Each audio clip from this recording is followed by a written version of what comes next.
लोकसभा चुनाव की तैयारियां और मध्य प्रदेश में इस वक्त निकल रही है भारत जोड़ो न्याय यात्रा। लोकसभा चुनाव की टिकट्स को लेकर लगातार चर्चा हो रही है। कितना इम्पैक्ट राहुल गांधी की भारत जोड़ो न्याय यात्रा का इन लोकसभा चुनावों पर पड़ेगा, कितना फायदा कांग्रेस को इसका मिलेगा, इस पर बातचीत करने के लिए हमारे साथ कांग्रेस नेता और विधायक विक्रांत भूरिया जी जुड़े हुए हैं। विक्रांत जी, स्वागत एमपी तक पर आपका। बहुत बहुत शुक्रिया बताइए। वक्त देने के लिए। ये यात्रा चल रही है और क्या लग रहा है, ग्वालियर चंबल से अब तक जो रिस्पांस मिला उसको लेकर क्या देख रहे हैं, और लोकसभा चुनाव पे कितना इम्पैक्ट आपको लग रहा है कि होगा इसका?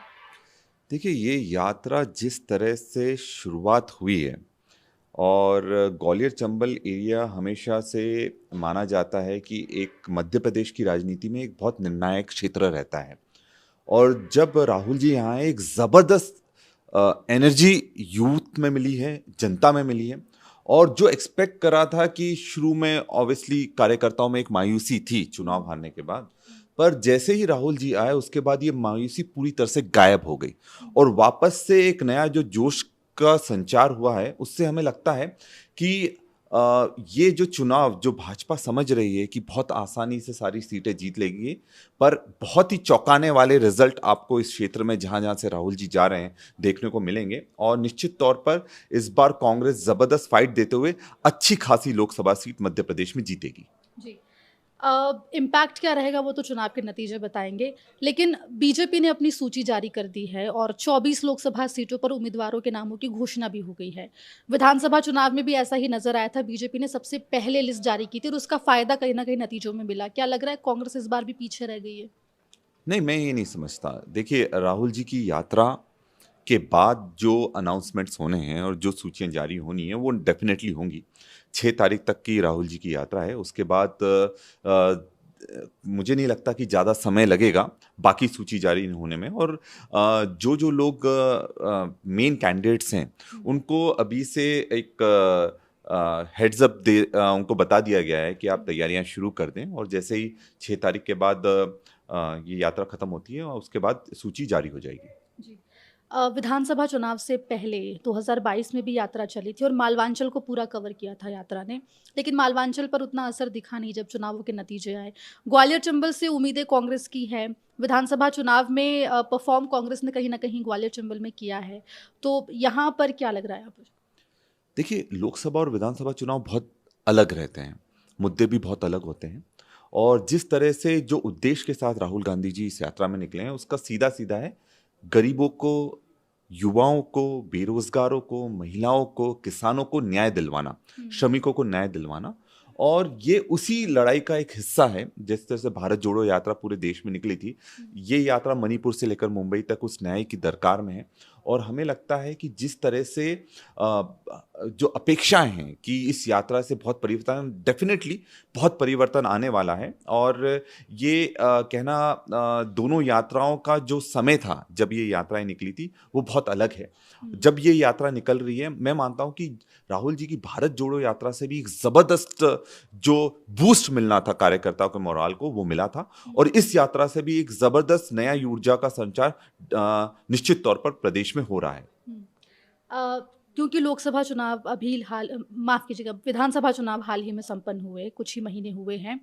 क्या लग रहा है कि लोकसभा चुनाव के वक़्त भी जनता पे उसका इम्पैक्ट रहेगा? जो लहर की बात की जा रही है, मोदी मैजिक की बात की जा रही है, उसको टक्कर देने के लिए मध्य प्रदेश कांग्रेस कितनी तैयार है? पूरी तरह से तैयार है।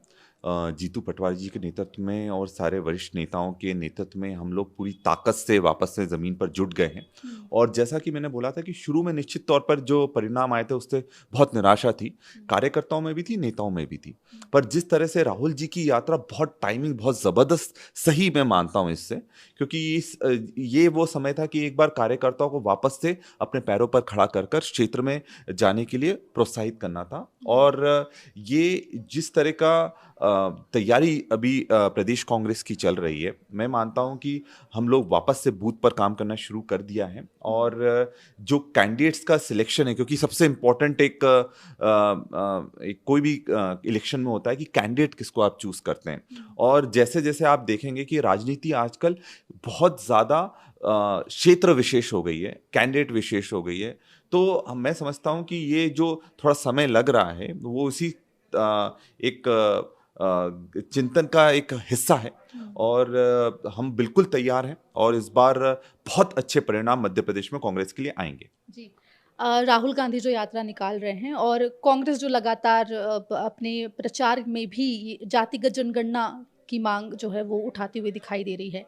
बीजेपी जिस तरीके से काम कर रही है, अगर हम तीनों राज्यों के जो चुनाव हुए थे उसमें देखें, मुख्यमंत्री डेप्यूटी सीएम्स को जिस तरीके से बनाया गया है, मध्य प्रदेश में सीएम जो है वो ओबीसी समुदाय से आते हैं, बाकी जो हैं वो जनरल कैटेगरी से आते हैं। वैसे ही हमने अलग अलग राज्यों में भी देखा। लोकसभा चुनाव की भी जो लिस्ट जारी हुई है उसमें भी रिप्रेजेंटेशन बीजेपी दे रही है, बीजेपी ने ये दावा किया है। तो बीजेपी का दावा वर्सेस जो आप लोगों की मांग है जातिगत जनगणना की, उसे कैसे देख रहे हैं? देखिए, मेरा सबसे पहले ये कहना है कि जो बीजेपी जिस तरह की राजनीति करती है वो टोकनिज्म की राजनीति करती है, मतलब कि बस एक रिप्रेजेंटेशन देना और बीजेपी के एजेंडा को आगे पुश करना। इसका बहुत अच्छा उदाहरण मैं दूंगा।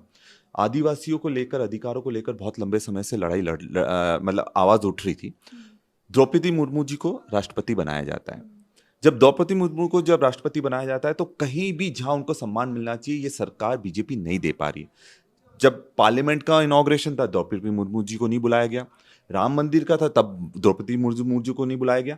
तो बात यह है कि सिर्फ कोई भी एक जाति को आप सिर्फ एक पॉलिटिकल माइलेज के लिए यूज करते हैं। उन्होंने मोहन यादव जी को यहां पर बनाया, पर कितने सारे जो लोग जो डिजर्व करते थे उनका साइड लाइन कर आपने मोहन यादव जी को आगे कर दिया क्योंकि सिर्फ आपको एक पर्टिकुलर एक ग्रुप को साधना था।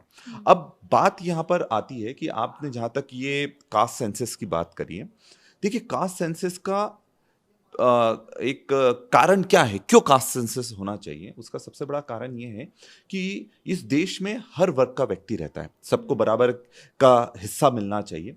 और जो राहुल जी ने बोला कि जिसकी जितनी हिस्सेदारी उतनी उसकी भागीदारी, कोई भी पावर शेयरिंग हो या कोई भी अधिकार की बात आए तो जो व्यक्ति जितनी संख्या रखता हो उनके हर व्यक्ति को बराबर का अधिकार होना चाहिए। और ये जो कास्ट सेंसस की बात कर रहे हैं उसी को लेकर राहुल जी जो बार बार कहते हैं कि कास्ट सेंसस होना चाहिए, इससे पता लगना चाहिए ताकि जो भी पॉलिसी बने इस देश में उसमें पता हो कि कोई भी वर्ग छूटना नहीं चाहिए।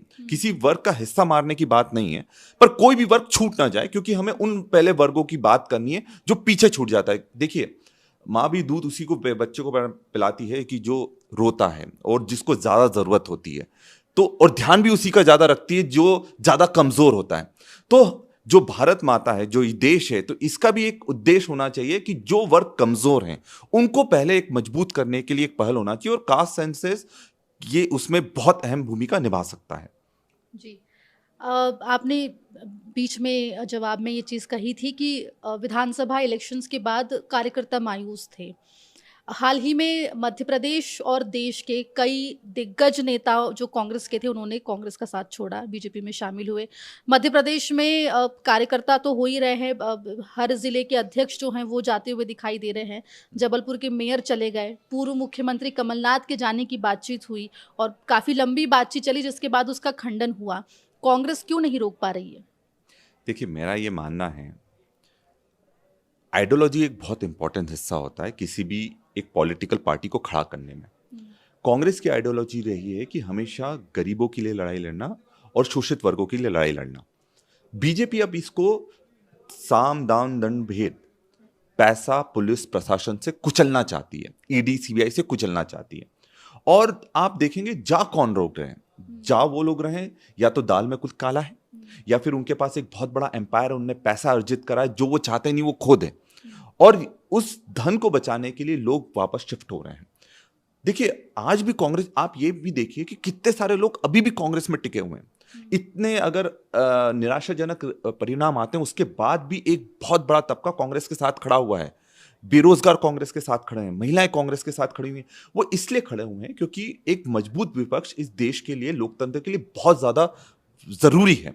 और कांग्रेस ही वो इतना मजबूत विपक्ष है जो ताकत से जनता की आवाज को आगे रख सकता है। तो मैं ये समझता हूं जो जा रहे हैं उनको अगर अपना बिजनेस बचाना है, उनके अगर कुछ काले कारनामे उनको बचाना है, तो निश्चित तौर पर वो छोड़ कर जाएंगे, डर कर जाएंगे। जो बिल्कुल भी साफ हैं, और क्योंकि बीजेपी एक वॉशिंग मशीन की तरह होती है, आप भी जानते हैं कि कोई कोई भी बड़ा से बड़ा अपराध कर दे, चाहे मर्डर कर दे, रेप कर दे, चाहे बड़े से बड़ा अपराध कर दे, पर अगर वो बीजेपी ज्वाइन कर लेता है तो बीजेपी उसको क्लीन चिट दे देती है। और ये एक बहुत बड़ी विडंबना है। तो न्याय कहाँ है? न्याय होना चाहिए जबकि अगर किसी ने गलत करा है उसको सजा होना चाहिए, ये होता है न्याय। ये ऐसा नहीं कि उसका एक बहुत बड़ा हल है कि आप बीजेपी ज्वाइन कर लो और आपके सारे पाप माफ हो जाएंगे, ऐसा नहीं होता है। जी। कांग्रेस की लिस्ट कब तक आ सकती है, कितना और इंतजार करना पड़ेगा? 6 तारीख के बाद कभी भी आ जाएगी। मैं समझता हूँ कि 6 तारीख के बाद ये मार्च का दूसरा हफ्ता है, उसमें लिस्ट आने की पूरी संभावना है। जी, मध्य प्रदेश में शिवराज सिंह चौहान भी लड़ रहे हैं चुनाव, ज्योतिरादित्य सिंधिया भी चुनाव लड़ने वाले हैं। चुनौती क्या लग रहा है थोड़ी सी कांग्रेस के लिए? देखिए, वो अपनी सीट पर चुनाव लड़ेंगे। पहले तो उनकी सबसे बड़ी चुनौती ये है कि वो अपनी सीट जिताएं। उसके बाद वो देख सकते हैं कि बाकी सीटों पर क्या जरूरत होगी। वैसे बीजेपी ने तो साफ कर दिया कि उनको किसी नेता की जरूरत नहीं है, क्योंकि किसी नेता की अगर जरूरत नहीं है, क्योंकि इतने सारे जो मुख्यमंत्री जो दावेदार थे और जो डिजर्विंग कैंडिडेट्स थे उनको तो साइडलाइन कर दिया गया। अब शिवराज जी को वो बाहर का रास्ता दिखाते हुए दिल्ली तक पहुंचाना चाहते हैं। जी। लोकसभा चुनाव को लेकर क्या आपकी कोई तैयारी है? देखिए, लोकसभा चुनाव एक बहुत अलग तरीके का चुनाव होता है और उसमें संगठन का एक बहुत महत्वपूर्ण भूमिका होती है। और अगर पार्टी इस चीज़ को सही समझती है कि किसी व्यक्ति को लड़ना चाहिए, चाहे वो कोई भी हो सकता है, तो निश्चित तौर पर उसके लिए जो भी काम करना पड़े हम लोग पूरी ताकत से करेंगे और जिताने का काम करेंगे। कितनी सीट्स? देखिए, मेरा अनुमान है कि हम कम से कम हमें 5 से 10 सीटें मध्य प्रदेश में जीतना चाहिए। जी, बिल्कुल। तो देखिए, लोकसभा चुनाव में 5 से 10 सीटों का अनुमान, और सबसे बड़ी जो बात कही गई वो ये कि 6 तारीख के बाद कभी भी कांग्रेस की जो सूची है कैंडिडेट्स की वो आ जाएगी, जिसका इंतजार सभी कर रहे हैं। और लोकसभा चुनावों पर भारत जोड़ो न्याय यात्रा का कितना असर होगा ये तो वक्त बताएगा, लेकिन फिलहाल कांग्रेस और कांग्रेस कार्यकर्ताओं में जोश जो है वो लोकसभा चुनाव को लेकर हाई दिखाई दे रहा है। कैमरा पर्सन दीक्षा के साथ गुना से एमपी तक के लिए आकांक्षा ठाकुर।